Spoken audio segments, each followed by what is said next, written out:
Alam mo bang ang impyerno ay isang lugar na wala ang presensya ng Diyos? Ang lugar na ito ay totoong nakapangingilabot, sapagkat sa lugar na ito ay maririnig mo ang mga taong kasing dami ng buhangin sa dagat na nagsisigawan at nag-iiyakan. Ang sabay-sabay nilang sigawan ay magpapatayo ng iyong mga balahibo.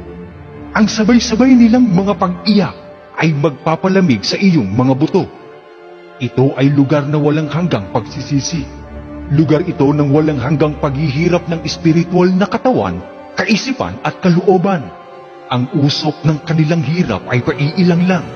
Sila ay parurusahan araw at gabi magpakailan-kailanman. Sa pagpasok sa lugar na ito ay wala ng labasan. Ikaw ay magiging bilanggo sa walang katapusang kaparusahan.